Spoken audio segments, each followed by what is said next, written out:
Could you state your name and your address for the record, please, ma'am? Yes, good afternoon, City Council members and all dignitaries and people of the community. My name is Sister Elaine Olsby, and I'm the president of Cosby Street High Rise. The nature of my purpose of being here today is to voice my energy, time, and everything else that is needed in reference to demolition, resolution, and the people being moved. There's no problem with that, but I feel that AHA, City Council, the mayor, whoever else is involved, should sit down with the presidents and the residents, if necessary, and come up with a solution that will be most beneficial to everyone. The public housing closing that's going on around our city has caused havoc and has stripped citizens from the comfort of their homes and dropping them in uncertainty, unfamiliar, and strange, unstabilized, shifting communities. My name's Anita Beaty, and I live in Grant Park in Atlanta, and I work at the Metro Atlanta Task Force for the Homeless. Thank you, President Borders, for giving me this opportunity. I think, and I also want to thank Councilmember Moore for the moment of silence and the tribute paid to the 4 people who were found dead outside, homeless, on Saturday morning in the city.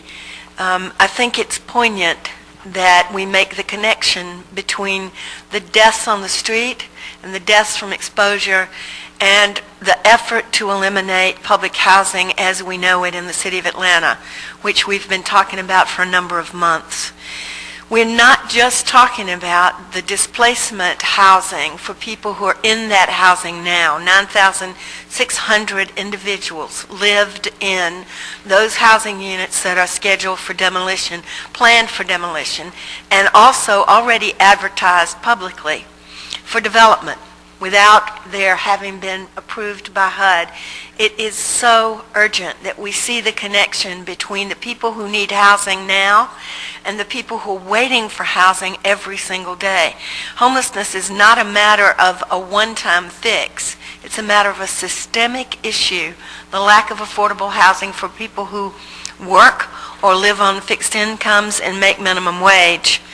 We must keep that housing in place because even with that housing, we're already 200,000 units short of providing enough housing for people who live at less than a prevailing or livable wage in this city.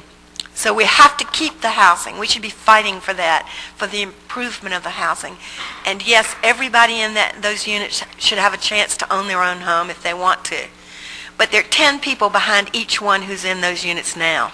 We have to save this housing. I beg you, no more deaths in the city of Atlanta. Let's end this insanity. Thank you. Good afternoon. My name is Chioke Perry. I'm a South Atlanta resident and also a member of Atlanta Jobs with Justice, and I co-chair the Atlanta Transit Riders Union. And I'm simply here asking that the mayor's veto be overturned by this council at the appropriate time. And I also continue to support all of the residents of public housing. So the other ordinances that's been brought before you by Councilmember Moore, please support that. I'm also here in support of the council going ahead and overriding the mayor's veto. I'm not really going to get into this question of who has authority, who doesn't. I believe that that has already been covered very well by Lindsey Jones, the attorney for the residents, explaining that the power for the mayor to sign off on these letters, in fact, does come from the city council in the city charter. So I'm not going to get into that. But I do want the members of council to understand that if the mayor is signing off saying that she's received documentation that everything is fine with what AHA is doing in this process, that's a problem. That's a big problem because we've had forged documents. We've had AHA send in forged documents to HUD. The first speaker today, Elaine Olsby, shared with you, I hope y'all were listening, that she had her name misused. AHA came to her, said, put your name on this paper. It says you weren't at this meeting. And in fact, that was the paper y'all received a couple of weeks ago saying that she was in support of the demolitions. This is, something we've covered in our paper, the deception, misleading residents, manipulating residents, telling them that, oh, the funding for the vouchers, we know that that's going to be going on in perpetuity, when we know that that funding has to be approved every single year. And so I'm just saying, you know, this isn't just about who has the authority to do what. This is about the fact that if the mayor is signing off on this, she has a problem, because this process has not gone appropriately at all, and HUD in their federal guidelines puts the city consultation into the process for a reason. And you know, y'all are supposed to be making sure that this goes appropriately, and if you don't, then I really do believe that you would be complicit in this creation of homelessness. Thank you. And I'm here to let you know that every time AHA states that these residents are ready to go, it is not true. I have 112 signatures from my community alone because they are uncertain of where they're going. You know, I don't know how your hearts and your minds think, but if you have people, and I know nobody in here does not have someone that lives in public housing or someone lives in affordable housing. But when it's jeopardized, that's on us. It's not on you all. All we're asking for is a fair chance. We're not asking to just live in public housing. We pay rent, we pay taxes, and we're voters.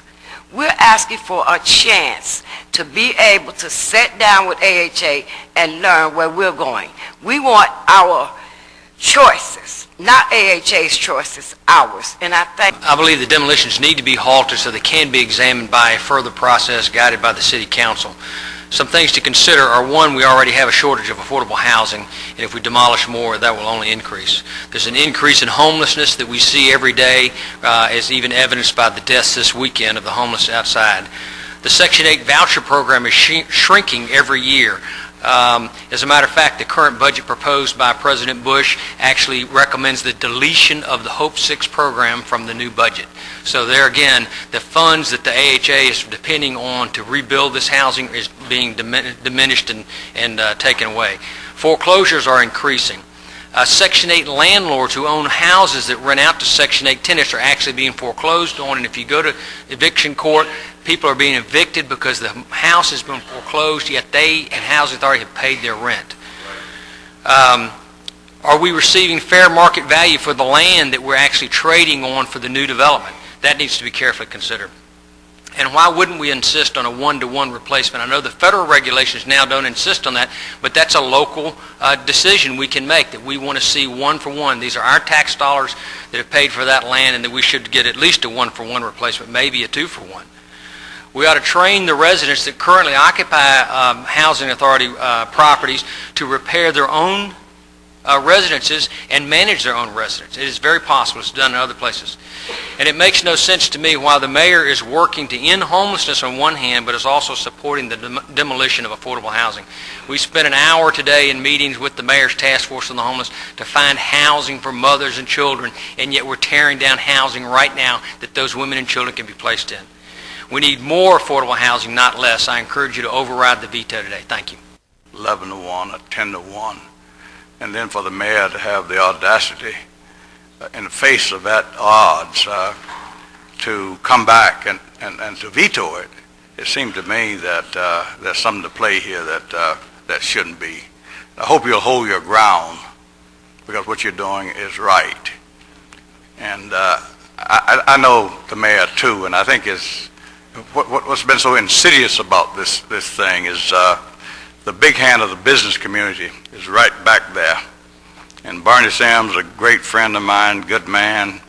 Renee, I think she's good. But there's this insidious move to get poor people out of the city of Atlanta. There's something that's wrong about that. And you all have the power and the authority. I think you've already spoken. The only thing we actually do to please hold the line. Don't let the mayor bully you into doing something you know that your conscience dictated to you in your own heart, convicted you in your heart to do. Let's keep this replacement housing. You've already heard all that. But don't let the mayor, she's got her job and you got your job. You've done your job. Hold your ground. Thank you.